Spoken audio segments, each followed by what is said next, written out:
اعوذ باللہ من الشیطان الرجیم بسم اللہ الرحمن الرحیم رب اشرح لی صدری ویسر لی امری واحلل عقدۃ من لسانی یفقہوا قولی واجعل لی وزیرا من اہلی اللہم صلی علی محمد وآل محمد وبارک وسلم تسلیما۔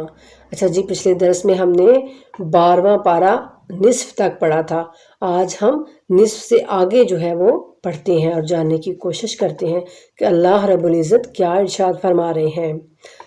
اللہ کے بابرکت نام سے شروع کرتی ہوں جو بڑا ہی مہربان اور نہایت رحم کرنے والا ہے۔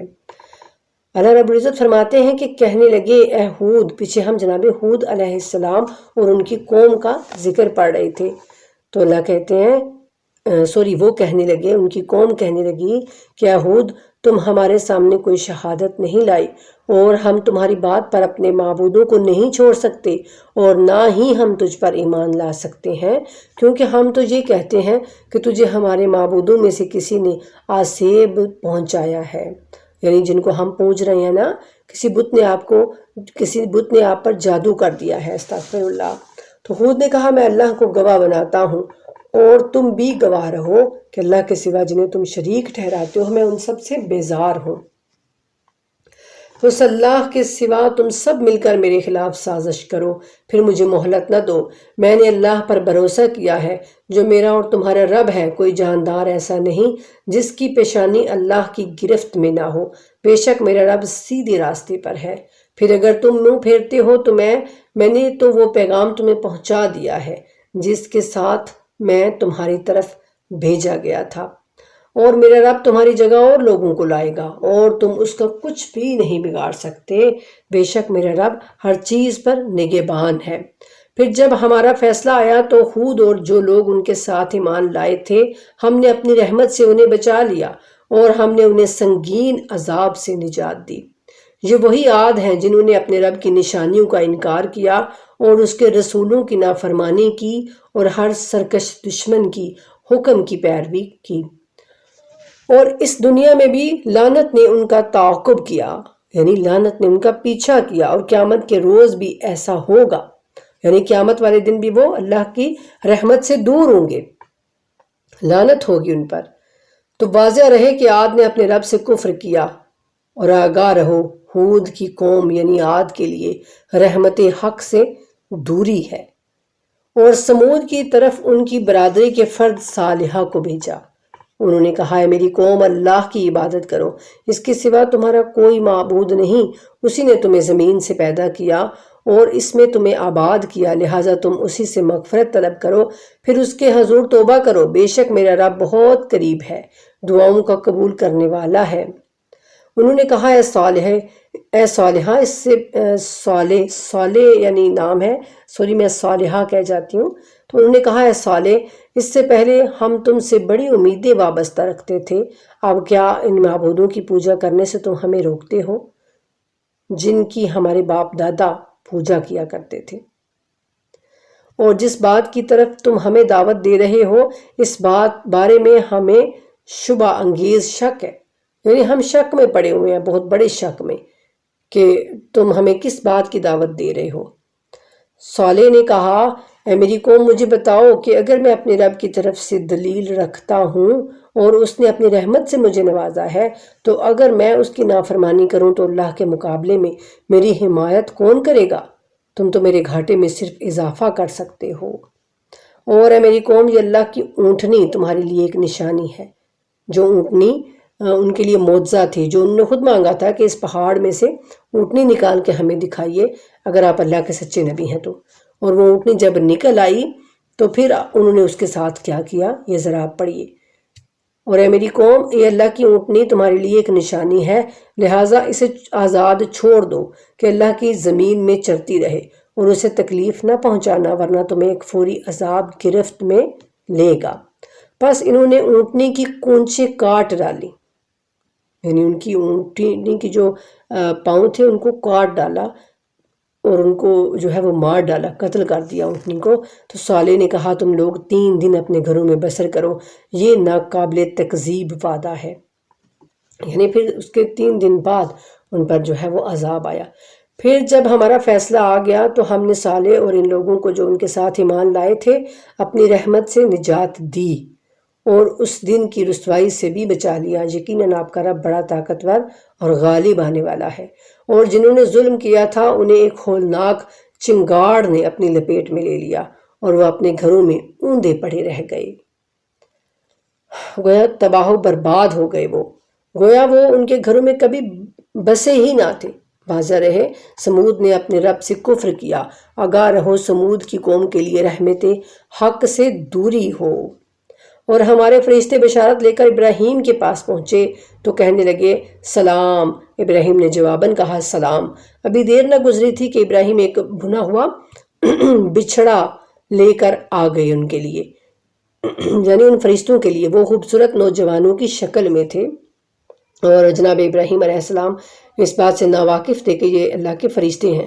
جب ابراہیم نے دیکھا ان کے ہاتھ اس کھانے تک نہیں پہنچتے تو انہیں اجنبی خیال کیا اور ان سے خوف محسوس کیا۔ فرشتوں نے کہا خوف نہ کیجیے، ہم تو قوم لوط کی طرف بھیجے گئے ہیں۔ اور ابراہیم کی زوجہ کھڑی تھی، پس وہ ہنس پڑی تو ہم نے انہیں اسحاق کی اور اسحاق کے بعد یعقوب کی بشارت دی۔ یعنی اس وقت جناب ابراہیم علیہ السلام کی عمر جو تھی وہ تقریباً 100 سال 90 سال کہا جاتا ہے، اور جناب سارہ کی عمر بھی اسی طرح 80 سال تک جو ہے وہ 70-80 تک لکھا جاتا ہے، یعنی وہ بہت بوڑھے ہو چکے تھے دونوں میاں بیوی۔ تو جب انہیں اس چیز کی بشارت دی گئی بیٹوں کی اور پوتے کی تو وہ بولی ہائے میری شامت، یعنی یہ کیا ہو گیا، کیا میرے ہاں بچہ ہوگا جب کہ میں بڑھیا ہوں اور یہ میرے میاں بھی بوڑھے ہیں؟ یقیناً یہ تو بڑی عجیب بات ہے۔ انہوں نے کہا کیا تم اللہ کے فیصلے پر تعجب کرتی ہو؟ تم اہل بیت پر اللہ کی رحمت اور اس کی برکات ہیں، یقیناً اللہ قابل ستائش اور بڑی شان والا ہے۔ پھر جب ابراہیم کے دل سے خوف نکل گیا، یعنی انہیں پتہ چل گیا کہ یہ اللہ کے فرشتے ہیں، کوئی ڈاکو یا چور وغیرہ نہیں ہے، اور انہیں خوشخبری بھی مل گئی تو وہ قوم لوط کے بارے میں ہم سے بحث کرنے لگے۔ یعنی اللہ کے ساتھ بحث سے مراد جہاں یعنی اللہ کے سامنے گڑ گڑانے لگے اور ان کے لیے دعائیں مانگنے لگے کہ یا اللہ ان کو معاف کر دیجئے۔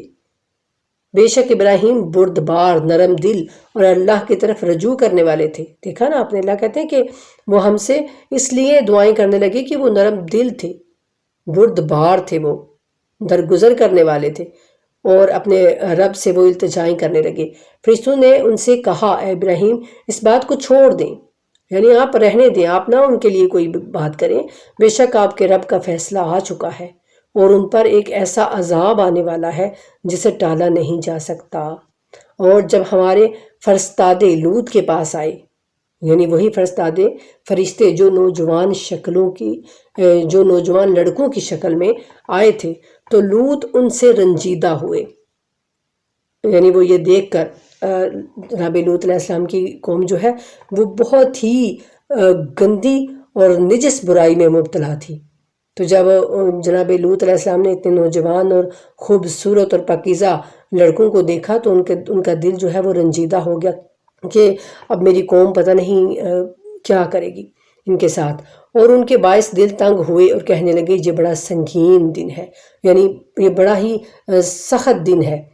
اور لوط کی قوم بے تحاشا دوڑتی ہوئی ان کی طرف آئی اور یہ لوگ پہلے سے بدکاری کا ارتکاب کرتے تھے۔ لوط نے کہا اے میری قوم، یہ میری بیٹیاں تمہارے لیے زیادہ پاکیزہ ہیں، یعنی تم ان قوم کی بیٹیوں سے، میری جو قوم کی بیٹیاں ہیں تم ان سے شادی کر لو، ان سے نکاح کرو، یہ تمہارے لیے پاکیزہ رشتہ بن جائے گا۔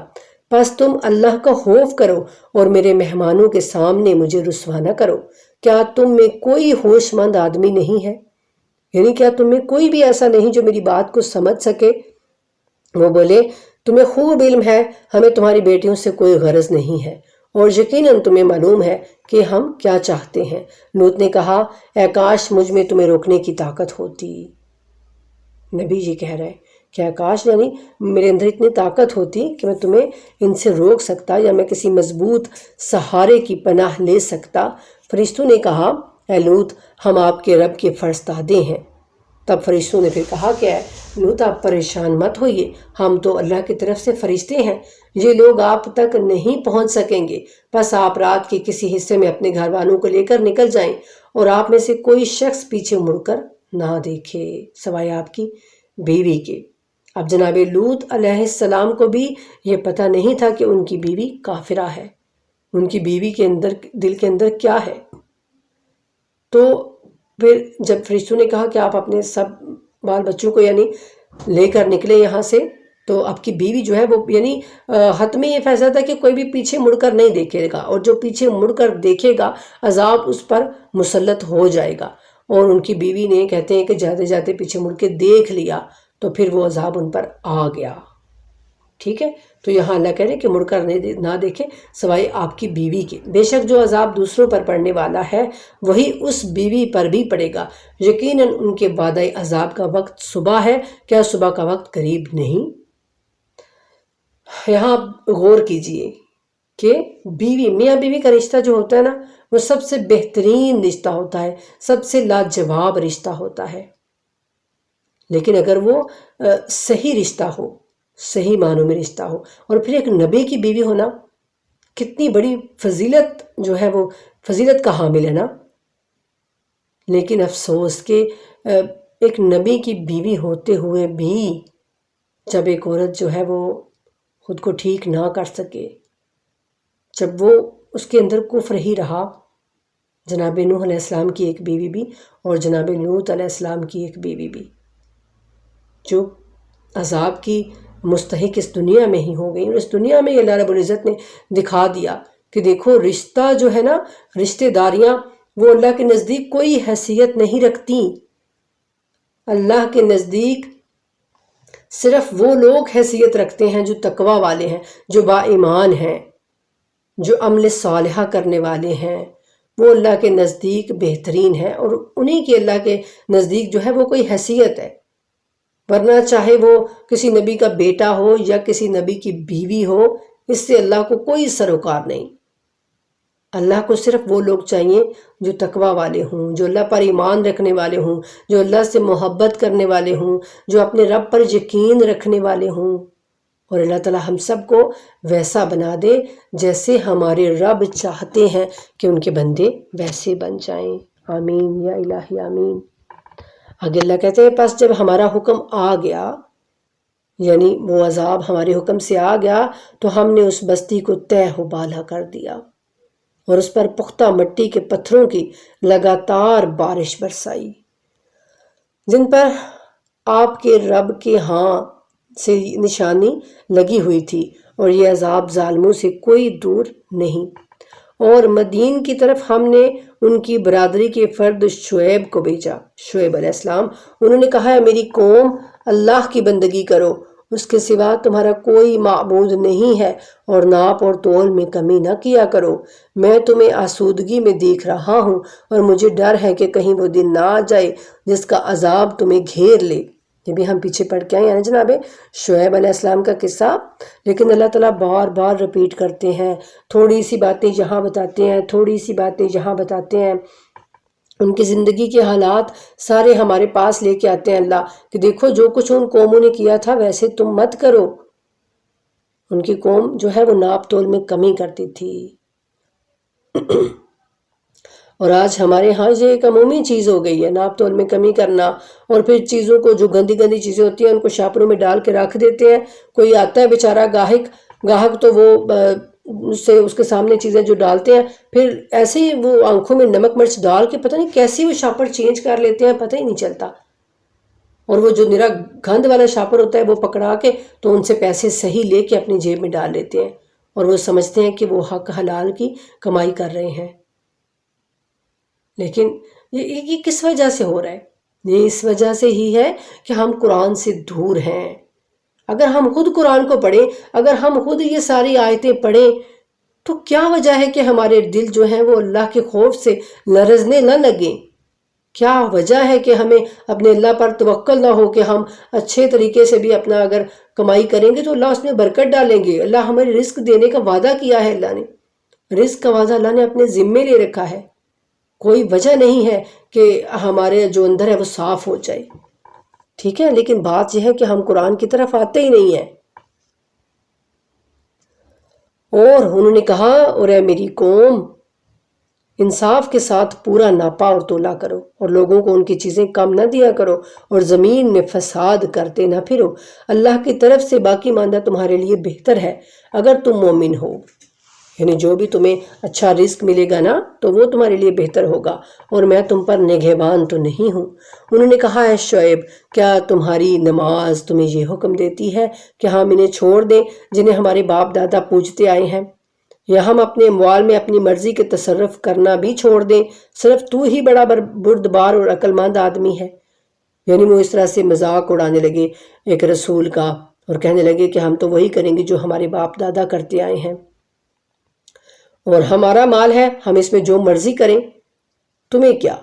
شعیب نے کہا ہے میری قوم مجھے بتاؤ کہ اگر میں اپنے رب کی طرف سے دلیل کے ساتھ ہوں اور اس نے مجھے اپنے ہاں سے بہترین رزق نبوت سے نوازا ہے، تو میں ایسا تو نہیں چاہتا کہ جس عمل سے میں تمہیں منع کروں خود اس کو کرنے لگوں۔ میں تو حسب استطاعت فقط اصلاح کرنا چاہتا ہوں، اور مجھے صرف اللہ ہی سے توفیق ملتی ہے، اور اسی پر میرا توکل ہے، اور اسی کی طرف میں رجوع کرتا ہوں۔ اور اے میری قوم، میری مخالفت کہیں اس بات کا موجب نہ بنے کہ تم پر بھی وہی عذاب آ جائے جو قوم نوح یا قوم ہود یا صالح کی قوم پر آیا تھا، اور لوط کی قوم کا زمانہ تو تم سے دور بھی نہیں ہے۔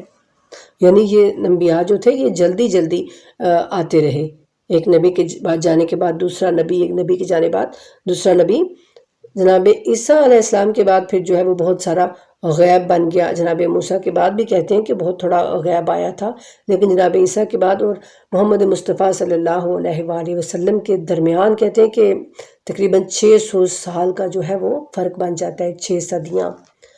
اور اللہ کہتے ہیں اور تم لوگ اپنے رب سے مغفرت طلب کرو، پھر اس کے آگے توبہ کرو، میرا رب یقیناً بڑا رحم کرنے والا، محبت کرنے والا ہے۔ سبحان اللہ۔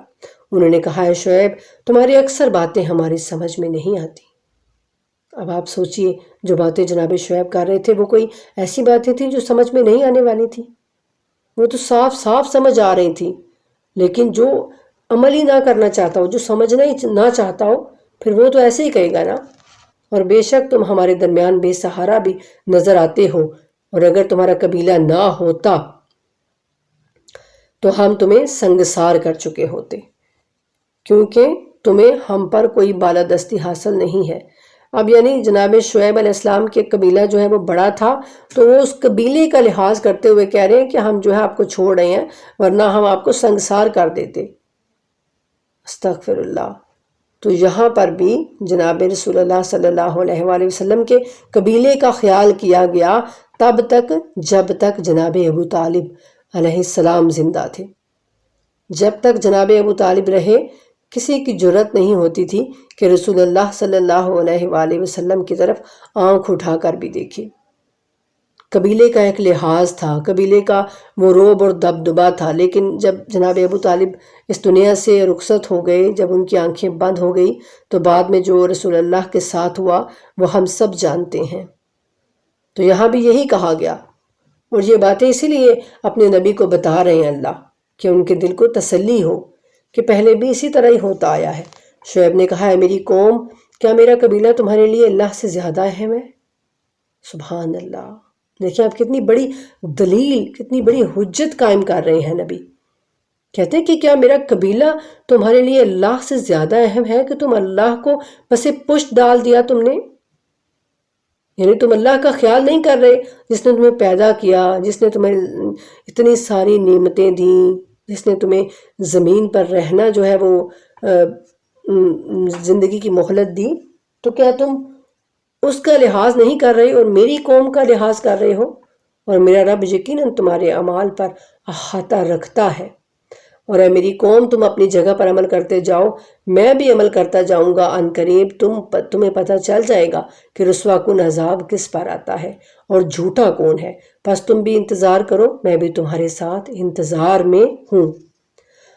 اور جب ہمارا فیصلہ آ گیا تو ہم نے شعیب اور ان کے ساتھ ایمان لانے والوں کو اپنی رحمت سے نجات دی، اور ظالموں کو ہولناک چیخ نے آ لیا، اور وہ اپنے گھروں میں اوندے پڑے رہ گئے، گویا کہ وہاں کبھی بسے ہی نہ تھے۔ یعنی اس طرح اللہ نے صفایا کر دیا اس جگہ کا جہاں پر کافر لوگ آباد تھے۔ اللہ کہتے ہیں آگاہ رہو، جان جاؤ، قوم مدین رحمت حق سے اس طرح دور ہو جس طرح قوم سمود دور ہوئی۔ اور بے شک موسیٰ کو ہم نے اپنی نشانیوں اور واضح دلیل کے ساتھ بھیجا فرعون اور ان کے درباریوں کی طرف، پھر بھی انہوں نے فرعون کے حکم کی پیروی کی، جبکہ فرعون کا حکم عقل کے مطابق نہ تھا۔ قیامت کے دن وہ اپنی قوم کے آگے ہوگا اور انہیں جہنم تک پہنچا دے گا۔ کتنی بری جگہ ہے جہاں یہ وارد کیے جائیں گے، جہاں یہ داخل کیے جائیں گے، اور اس دنیا میں بھی لعنت ان کے تعاقب میں ہے، اور قیامت کے دن بھی کتنا برا صلہ ہے یہ جو کسی کے حصے میں آئے۔ استغفر اللہ، یعنی اللہ کی لعنت کتنی بری چیز ہے اگر یہ کسی کے حصے میں آ جائے۔ یہ ہیں ان بستیوں کے حالات جو ہم آپ کو سنا رہے ہیں، ان میں سے بعض کھڑی ہیں اور بعض کی جڑیں کٹ چکی ہیں، یعنی بعض جو ہیں وہ بالکل ختم ہو چکی ہیں، اور ہم نے ان پر ظلم نہیں کیا بلکہ انہوں نے اپنے آپ پر خود ظلم کیا ہے۔ بس جب آپ کے رب کا حکم آ گیا تو اللہ کے سوا جن معبودوں کو وہ پکارتے تھے وہ ان کے کچھ بھی کام نہ آئے، اور انہوں نے تباہی کے سوا کسی چیز میں اضافہ نہ کیا۔ دیکھا نا، یہ جو سورہ ہود یہ مکی سورہ ہے، اور کس طرح اللہ تعالیٰ مشرکین کو واضح دلائل کے ساتھ سمجھا رہے ہیں، واضح نشانیاں، واضح وحی کے ذریعے اللہ تعالیٰ کس طرح سے ان کو پیغام پہنچا رہے ہیں کہ یہ جو تمہارے بت ہیں یہ تمہارے کسی کام نہیں آنے والے، اور آپ کے رب کی پکڑ اسی طرح ہے جب وہ کسی ظالم بستی کو اپنی گرفت میں لیتا ہے تو اس کی گرفت یقیناً دردناک اور سخت ہوا کرتی ہے۔ عذاب آخرت سے ڈرنے والے کے لیے یقیناً اس میں نشانی ہے۔ وہ ایسا دن ہوگا جس میں سب لوگ جمع کیے جائیں گے، اور وہ ایسا دن ہوگا جس میں سب حاضر کیے جائیں گے، اور ہم اس دن کے لانے میں فقط ایک مقررہ وقت کی توجہ سے تاخیر کرتے ہیں۔ یعنی وہ جو اللہ رب العزت نے ایک مقرر کیا ہوا ہے نا وقت، اللہ کہتے ہیں اس وقت تک میں تاخیر کر رہا ہوں، لیٹ کر رہا ہوں، حتمی یہ فیصلہ ہو کر رہے گا، قیامت آ کے رہے گی، اور جب وہ دن آئے گا تو اللہ کی اجازت کے بغیر کوئی بات نہ کر سکے گا۔ پھر ان میں سے کچھ لوگ بدبخت اور کچھ نیک بخت ہوں گے۔ بس جو بدبخت ہوں گے وہ جہنم میں جائیں گے جس میں انہیں چلانا اور دھاڑنا ہوگا۔ استغفر اللہ، یعنی وہ جہنم میں چلاتے اور چیختے رہیں گے، وہ ہمیشہ اسی میں رہیں گے جب تک آسمانوں اور زمین کا وجود ہے، مگر یہ کہ آپ کا رب نجات دینا چاہے۔ بے شک آپ کا رب جو ارادہ کرتا ہے اسے خوب بجا لاتا ہے، یعنی اللہ تعالیٰ کا ارادہ اللہ خود جانتے ہیں وہ کیا کریں گے۔ ہمیں تو بس اپنے رب سے ڈرتے رہنا چاہیے، ہمیں تو بس اپنے رب کی فرما برداری اور اس کی اطاعت گزاری میں اپنی زندگی گزارنی چاہیے، اور جو نیک بخت ہوں گے وہ جنت میں ہوں گے جس میں وہ ہمیشہ رہیں گے جب تک آسمان اور زمین کا وجود ہے، مگر جو آپ کا رب چاہے وہاں منقطع نہ ہونے والی بخشش ہوگی۔ اے نبی، جس کی یہ لوگ پوجا کر رہے ہیں اس سے آپ کو شبہ نہ ہو، یہ لوگ اسی طرح پوجا کر رہے ہیں جس طرح پہلے ان کے باپ دادا پوجا کرتے تھے، اور ہم انہیں ان کا حصہ عذاب بغیر کسی لکس و کسر کے پورا کرنے والے ہیں۔ بے شک ہم نے موسیٰ کو کتاب دی، پھر اس کے بعد بارے میں اختلاف کیا گیا، اور اگر آپ کے رب کی طرف سے فیصلہ کن کلمہ نہ کہا گیا ہوتا تو ان کا بھی فیصلہ ہو چکا ہوتا۔ یعنی جو موسیٰ کے ماننے والے تھے، جنہوں نے برائیاں کی، جنہوں نے جو حد سے بڑھ گئے، تو اللہ کہتے ہیں کہ ان کے بارے میں نے ایک فیصلہ کیا ہوا تھا، ایک وقت مقررہ تک میں نے ان کو مہلت دی ہوئی ہے۔ یہودی یہ نہ خیال کریں کہ شاید وہ اللہ تعالیٰ کو نظر ہی نہیں آ رہے، اور اللہ کے سامنے وہ نہیں ہے جو کچھ وہ کر رہے ہیں، جو آج اسرائیل کر رہا ہے فلسطین پر، کیا وہ اللہ کو نظر نہیں آ رہا؟ تو اللہ کہتے ہیں کہ بس یہ بات ہے کہ میں نے ان کو مہلت دے رکھی ہے، اور وہ اس بارے میں تردد میں ڈالنے والے شک میں پڑے ہوئے ہیں، یعنی ان کو یہ وہم چڑھ گیا ہے کہ شاید ہم اللہ کے بڑے پیارے ہیں، اللہ ہمیں کچھ بھی نہیں کرنے والے، اور بے شک آپ کا رب ان سب کے اعمال کا پورا بدلہ ضرور دے گا، وہ ان کے اعمال سے یقیناً خوب باخبر ہے۔ جیسا کہ آپ کو حکم دیا گیا ہے، آپ اور وہ لوگ بھی جو آپ کے ساتھ اللہ کی طرف پلٹ آئے ہیں ثابت قدم رہیں اور حد سے تجاوز بھی نہ کریں۔ اللہ تمہارے اعمال کو یقیناً خوب دیکھنے والا ہے۔ اور جنہوں نے ظلم کیا ہے ان پر تکیہ نہ کرنا، ورنہ تمہیں جہنم کی آگ چھو لے گی اور اللہ کے سوا تمہارا کوئی سرپرست نہ ہوگا، پھر تمہاری کوئی مدد بھی نہیں کی جائے گی۔ اور نماز قائم کرو دن کے دونوں سروں اور رات کے کچھ حصوں میں، نیکیاں بے شک برائیوں کو دور کر دیتی ہیں۔ نصیحت ماننے والوں کے لیے یہ ایک نصیحت ہے۔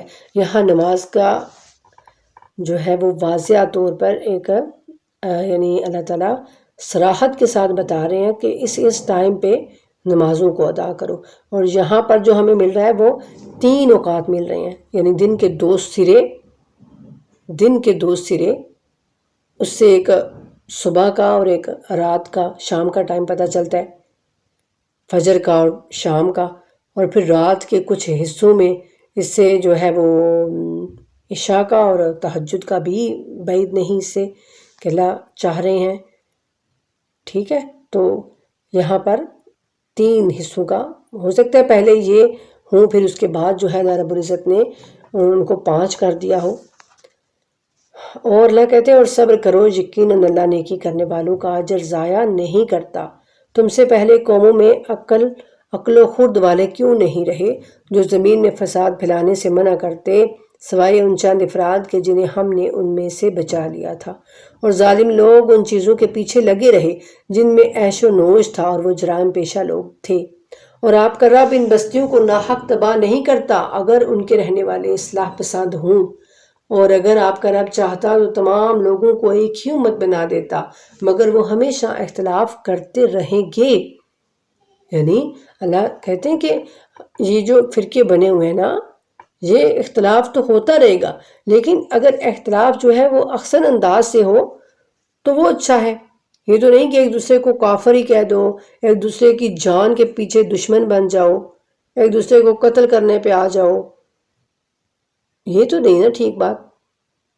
ہم لوگوں کو امت واحدہ بننے کی کوشش تو کرنی چاہیے نا، اور وہ کوشش ہی اللہ ہم سے مانگ رہے ہیں۔ اللہ کہتے ہیں سوائے ان کے جن پر آپ کے رب نے رحم فرمایا ہے، یعنی جن پر اللہ نے اپنا کرم کر دیا ہے نا، تو وہ اختلاف نہیں کریں گے، وہ مل جل کے رہیں گے، اور اسی کے لیے تو اللہ نے انہیں پیدا کیا ہے، اسی کے لیے تو اللہ نے ان کو پیدا کیا ہے۔ اور تیرے رب کا وہ فیصلہ پورا ہو گیا جس میں فرمایا تھا کہ میں جہنم کو ضرور بالضرور جنات اور انسانوں سب سے بھر دوں گا۔ استغفر اللہ۔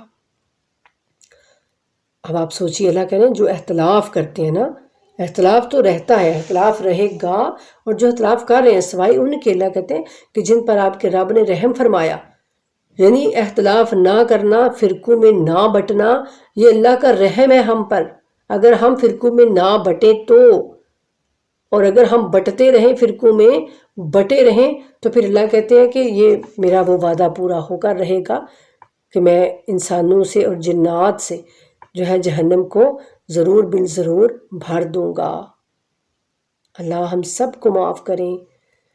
اور اے رسول صلی اللہ علیہ وآلہ وسلم، ہم پیغمبروں کے وہ تمام حالات آپ کو بتاتے ہیں جن سے آپ کو ثبات قلب دیتے ہیں، یعنی آپ کے دل کو مضبوط کرتے ہیں۔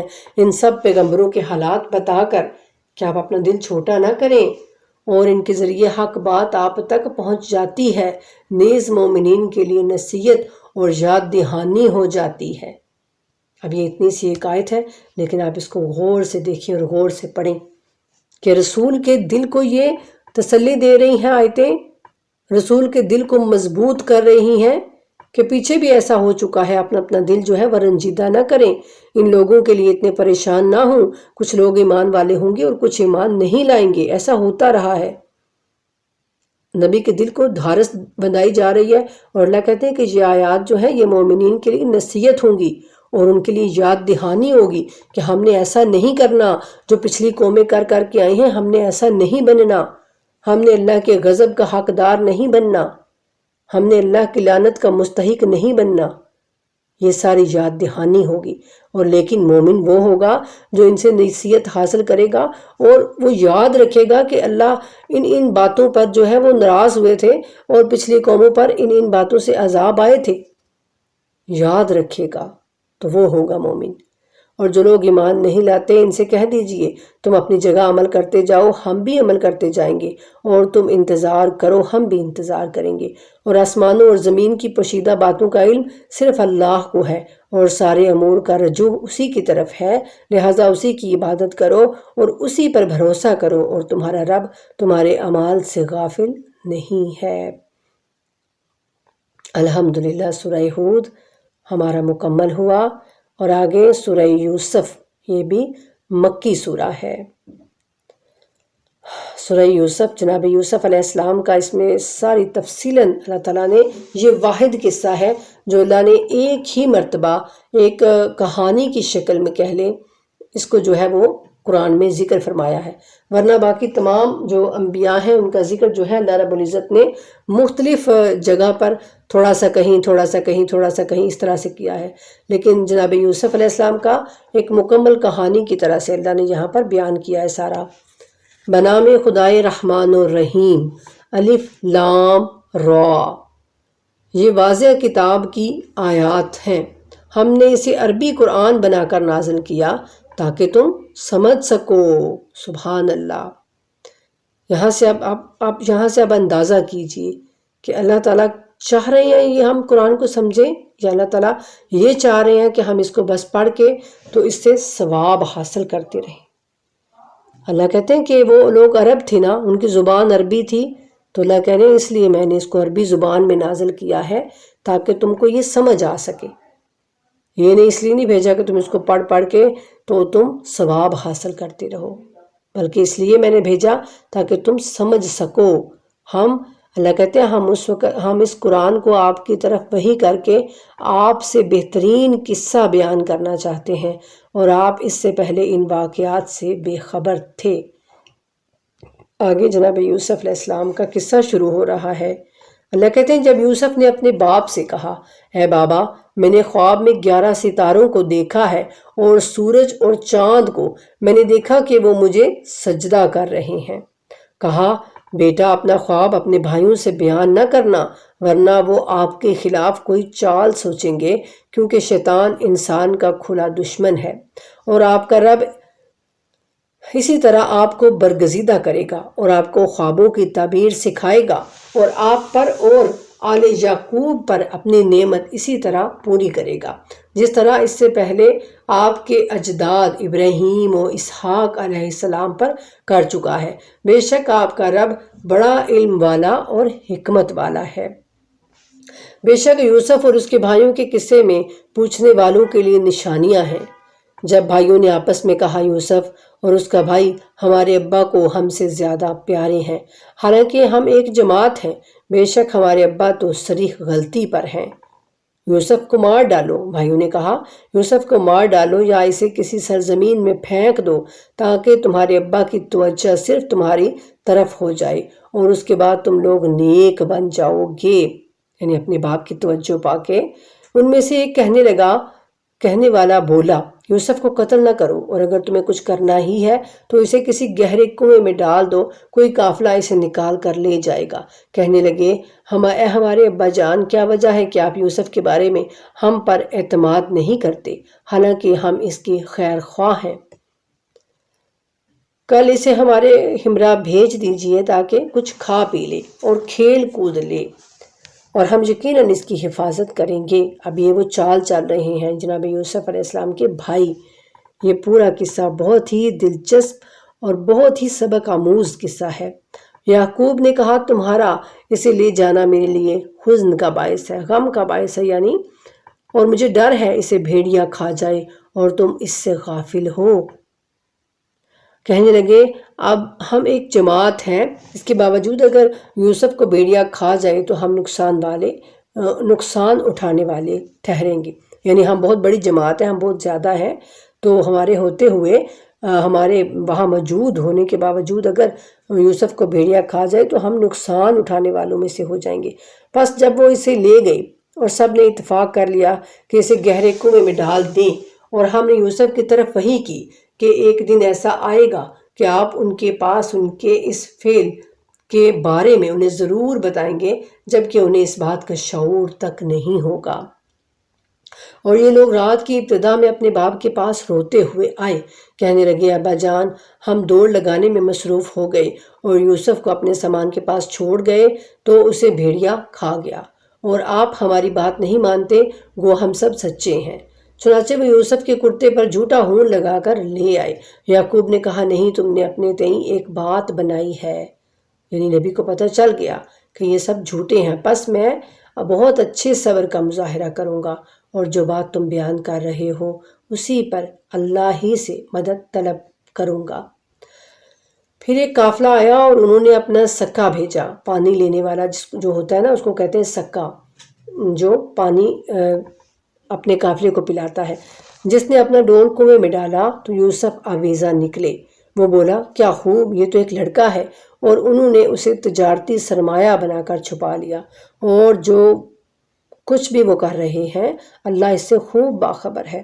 اور انہوں نے یوسف کو تھوڑی سی قیمت معدود چند درہموں کے عوض بیچ ڈالا، یعنی بہت تھوڑے پیسے لے کر انہوں نے جو ہے یوسف کو بیچ ڈالا، اللہ کہہ رہے ہیں۔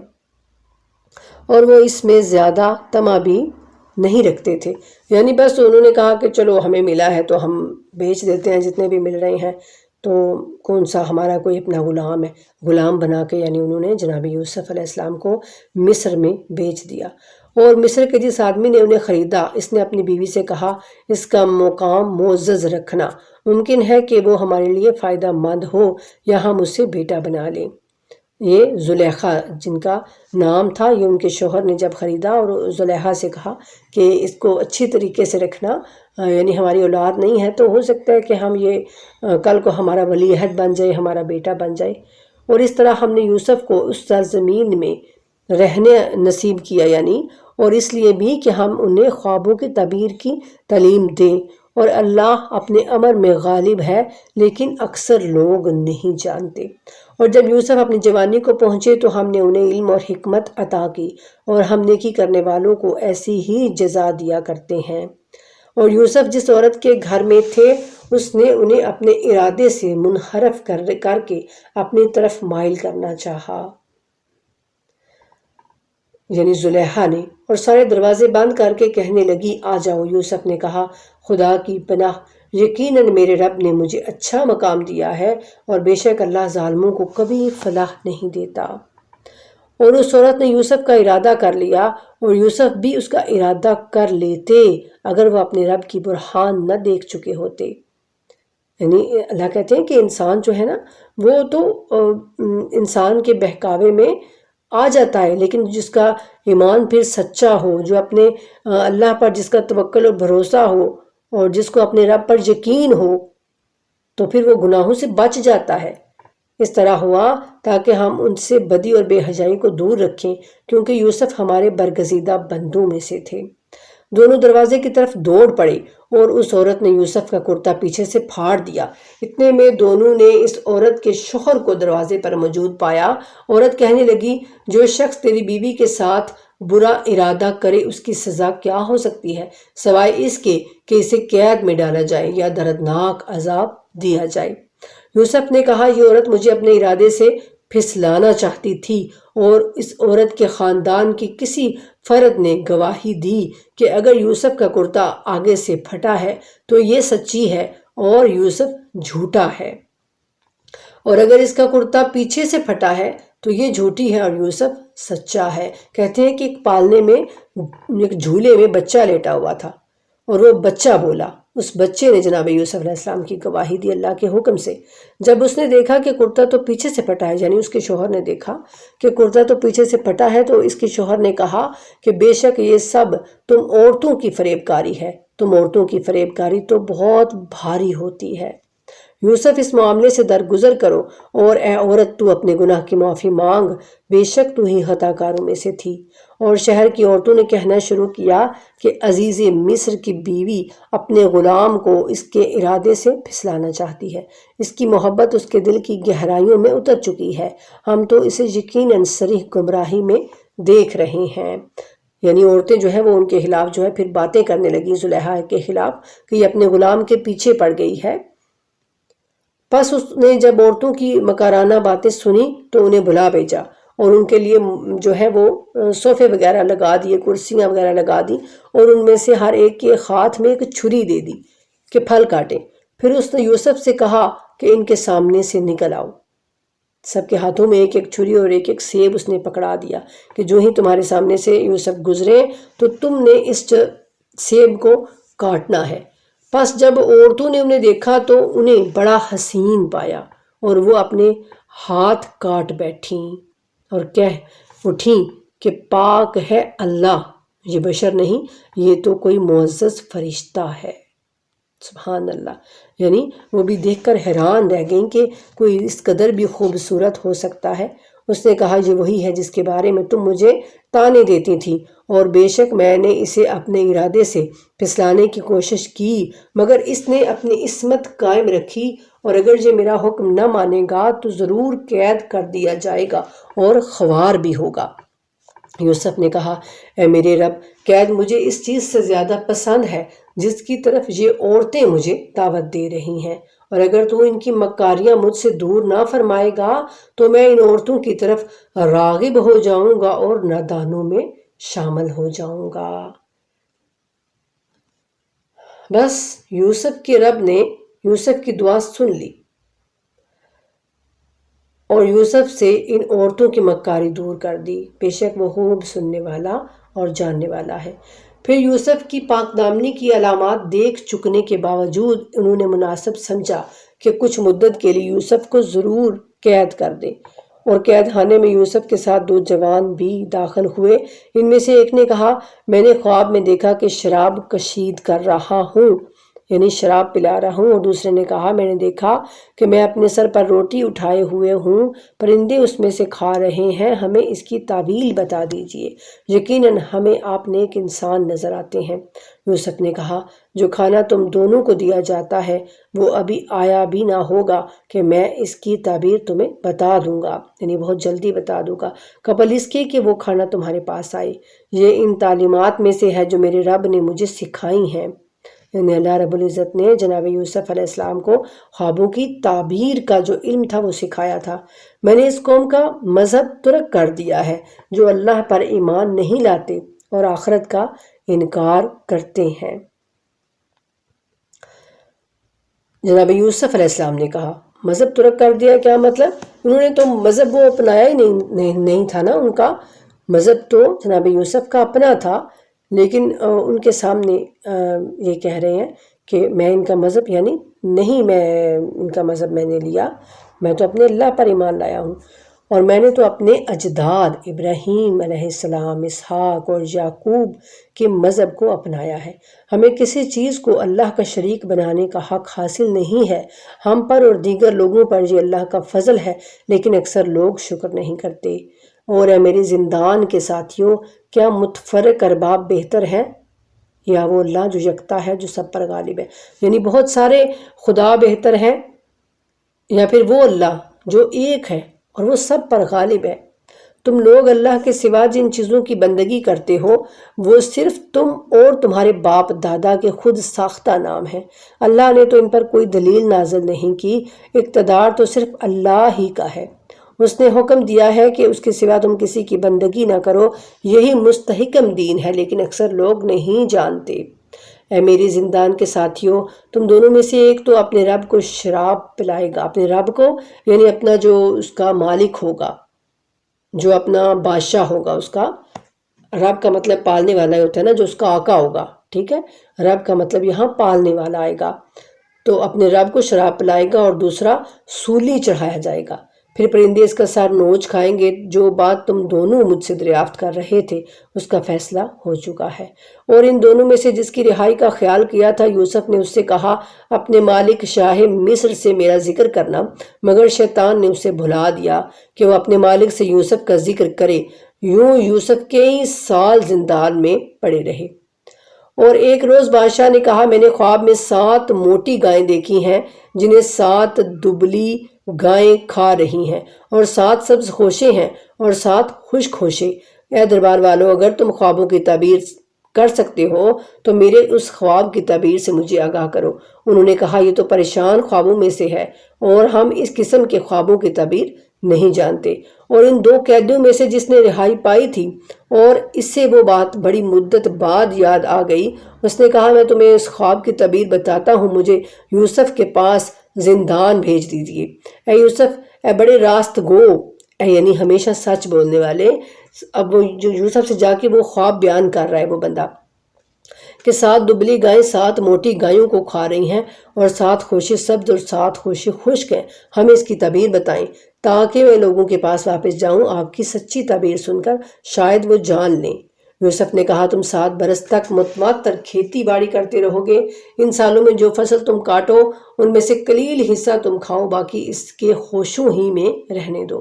پھر اس کے بعد 7 برس ایسے سخت آئیں گے جن میں وہ غلہ کھا لیا جائے گا جو تم نے ان سالوں کے لیے جمع کر رکھا ہوگا، سوائے اس تھوڑے حصے کے جو تم بچا کر رکھو گے۔ اس کے بعد ایک سال ایسا آئے گا جس میں لوگوں کو خوب بارش ملے گی اور اس میں وہ رس نچوڑیں گے۔ اور بادشاہ نے کہا یوسف کو میرے پاس لاؤ۔ پھر جب قاصد یوسف کے پاس آیا تو انہوں نے کہا اپنے رب کے پاس واپس جا، رب کے پاس یعنی اسی آقا کے پاس، اور اس سے پوچھ کہ ان عورتوں کا مسئلہ کیا تھا جنہوں نے اپنے ہاتھ کاٹ دیے تھے، میرا رب تو ان کی مکاریوں سے یقیناً خوب باخبر ہے۔ بادشاہ نے عورتوں سے پوچھا اس وقت تمہارا کیا واقعہ تھا جب تم نے یوسف کو اس کے ارادے سے پھسلانے کی کوشش کی تھی؟ سب عورتوں نے کہا پاکیزہ ہے اللہ، ہم نے تو یوسف میں کوئی برائی نہیں دیکھی۔ اس موقع پر عزیز کی بیوی نے کہا اب حق کھل کر سامنے آ گیا، میں نے ہی یوسف کو اس کی مرضی کے خلاف پھسلانے کی کوشش کی تھی اور یوسف یقیناً سچوں میں سے ہیں۔ یوسف علیہ السلام نے کہا ایسا میں نے اس لیے کیا کہ وہ جان لے کہ میں نے اس کی عدم موجودگی میں اس کے ساتھ کوئی خیانت نہیں کی، اور اللہ خیانت کاروں کے مکر و فریب کو کامیابی سے ہمکنار نہیں کرتا۔ وما علینا الا البلاغ المبین والحمد للہ رب العالمین۔ الحمدللہ ہمارا 12واں پارہ جو ہے وہ مکمل ہو گیا، آدھا آدھا کر کے ہم نے اس کو 2 درسوں میں کمپلیٹ کیا ہے۔ لیکن آپ کوشش کیا کیجئے کہ ایک دن میں جو ہے آپ یہ ایک پارہ تو سن لیا کریں نا، آدھا صبح آدھا شام کو، اس طرح سے کر کے۔ بہت بڑا دن ہوتا ہے ہمارے پاس، رمضان میں تو کچن کا اتنا کام بھی نہیں ہوتا، یعنی دن کو ہم فارغ ہوتے ہیں، تو آپ کوشش کیا کیجئے، ٹھیک ہے، تاکہ رمضان المبارک میں ہمارا قرآن کم از کم جو ہے اس کا ترجمہ تو کمپلیٹ ہو جائے نا۔ تو انشاءاللہ مجھے امید ہے آپ سب ضرور کوشش کریں گے، ٹھیک ہے، اور اس کو آگے بھی زیادہ سے زیادہ شیئر کیا کیجئے تاکہ میری اور بہنیں، میری اور بچیاں جو ہیں وہ ان سب باتوں سے مستفید ہو سکیں، وہ ان سب باتوں کو جان سکیں، ٹھیک ہے۔ اللہم صلی علی محمد وآل محمد وعجل فرجہم وفرجنا بہم برحمتک یا ارحم الراحمین، آمین ثم آمین یا رب العالمین۔